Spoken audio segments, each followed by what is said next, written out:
Bueno, y ahora le vamos a preguntar no al alcalde de Chacao, sino al abogado.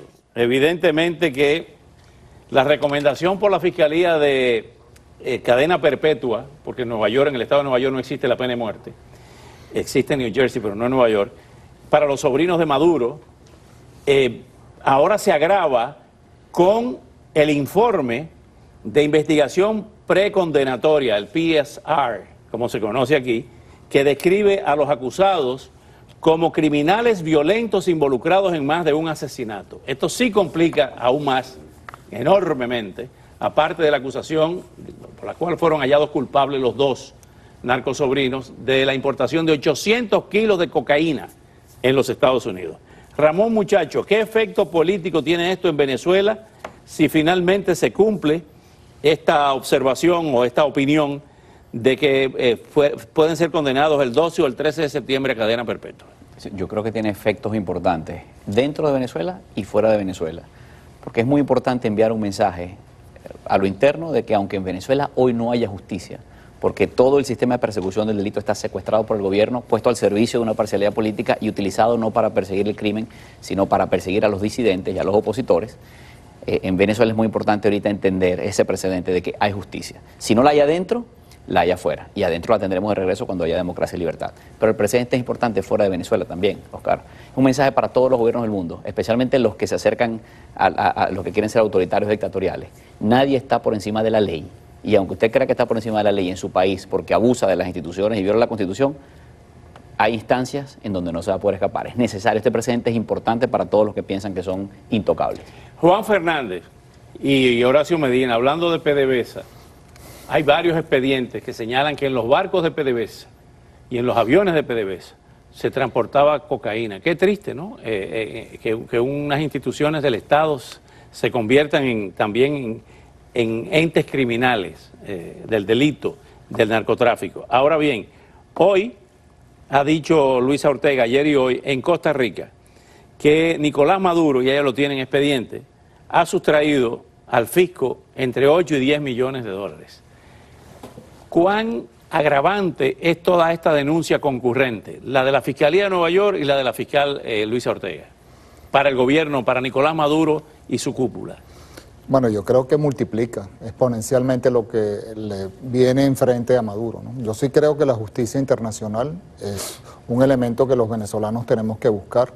Yo sí creo que hay que acusar a Maduro y a toda su banda del daño que le han hecho al país y estos precedentes que están ocurriendo, porque esto de que los activos del Estado, tú mismo lo acabas de señalar, Oscar, como los buques de PDVSA, los aviones de PDVSA, toda la infraestructura que está detrás de este narcoestado, ahí están unos responsables y todos tienen que ir, digamos, a rendirle cuenta a la justicia.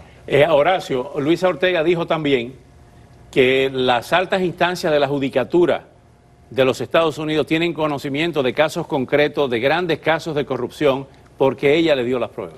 Bueno, yo creo que desde hace mucho tiempo lo tienen, Oscar, y yo voy a tratar de resumir lo que hemos dicho hoy aquí más o menos de una manera más rápida. Primero, ese video indignante, triste, sobre lo que es estas prácticas militares y el papel degradante de la Fuerza Armada Nacional.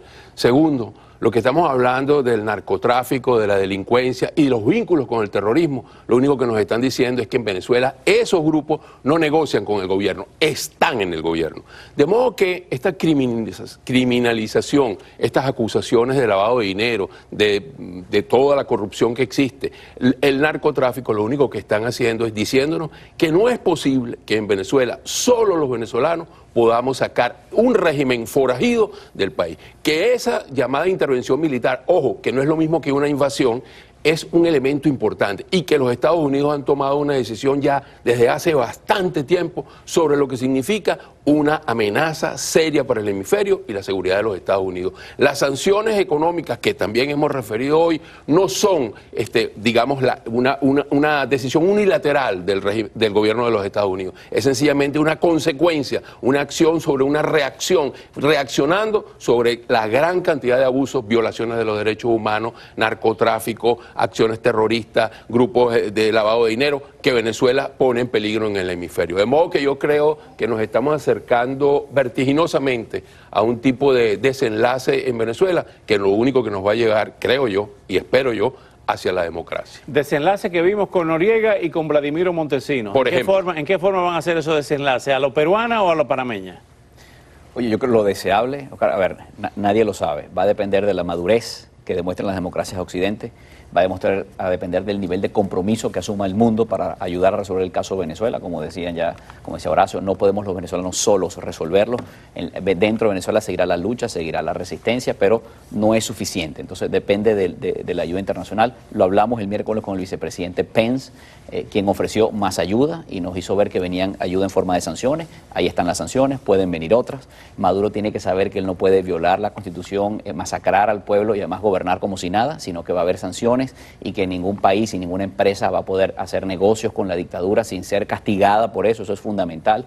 Así que va a depender pues de esa serie de factores. Hoy, por cierto, tuve la oportunidad de hablar con el gobernador Jeb Bush, quien gentilmente me atendió, conversamos largo sobre Venezuela, pleno conocimiento sobre la gravedad de lo que ocurre en Venezuela. Él vivió en Venezuela. Vivió en Venezuela en los años 70, recuerda muy bien a una Venezuela próspera y brillante, impresionado de cómo el país más rico y más próspero de la región está arruinado hoy por el socialismo del siglo XXI, por la corrupción rampante y sobre todo mucho entendimiento de él y del partido, de su partido, el Partido Republicano, sobre la crisis en Venezuela y que es necesario, ya pasó la época de la mano blanda, mientras que Chávez y Maduro hacían desastre. Llega un momento de actuar con mucha más contundencia y lo que nosotros estamos pidiendo es toda la ayuda que sea necesaria, toda la que sea necesaria para lograr democracia. Que se aplique libertad. la ley que no prescribe ante delitos como eso, narcotráfico y crímenes y violaciones a los derechos humanos. Gracias por venir esta noche.